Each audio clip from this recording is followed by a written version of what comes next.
It amazes me to look at how big that Volkswagen looks parked behind this Roadster.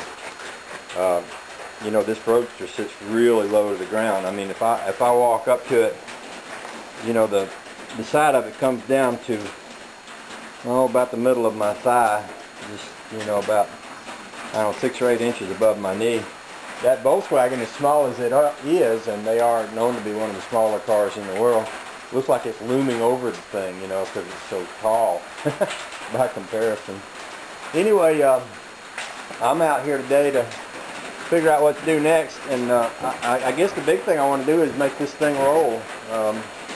If I had it where it would roll, it wouldn't take much to fashion up a little tow bar, and you know, that way I can pull it in and out. On a day like today when it's raining, I'd just as soon have this thing sitting out because it's already been rained on plenty. A little more rain ain't gonna hurt it, and I'd love to have my Rambler in here.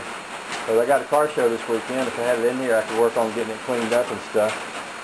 So it seems like the sort of the first logical thing to do is to get these wheels to roll, and one of them is rolling, three of them are not. So I think I'll start with the front, take it loose, see if I can get the wheels to spin. If that works, I'll work on the back. If I can get that done today, that'll be good. And then if that works, we'll fashion this up a tow bar and get her going.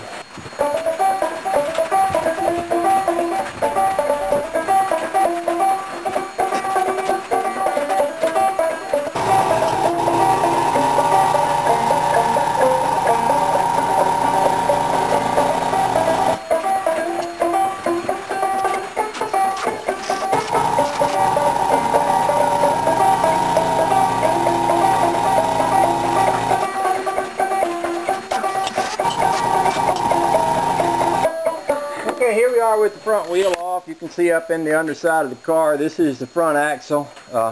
This stuff's dirty and got a little rust coat on it, but it doesn't look ruined. There's a big rusty spot there, but the part down below there, that's the pan. That's the part that's kind of like the frame on a normal car. And the part up above there is the body part, which is quite replaceable. In fact, I'm thinking, see where those bolts are? That's probably the old body part down there. Pop all those bolts out, fix that pan, weld the parts in there, and put that all back together. Should be good to go. I got something coming through the fender up here. I'm not sure what that is. But I'd say whatever it is, it probably ain't working anymore since it's hanging through the underside of the car.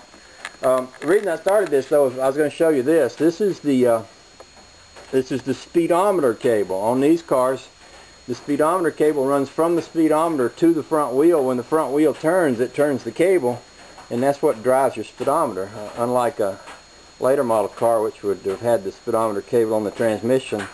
And I guess nowadays everything's electronic, so they probably don't even have speedometer cables anymore. But that was unique to these cars. I don't think I'd ever seen a car with a speedometer cable that went to the front wheel. At least I can't remember if I did or not until this one came along.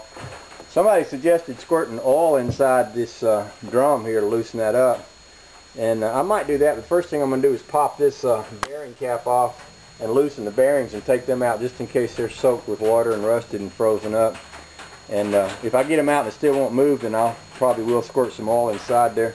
Probably will be replacing the brakes anyway, so if I put a little oil in there to loosen them up, it won't matter too much because I'll pull this all apart, clean it up, and put it back together before I expect it to do any stopping. As far as that goes, looking up in there and what I see for brake lines don't look too bad. The electric lines that run to the brake sending unit there, they look a little bit worse for wear, but the brake lines themselves actually look somewhat intact. It'll be interesting to see how much of that stuff is still going to be good. Anyway, I'll shut up and get to work here. We'll see how this goes.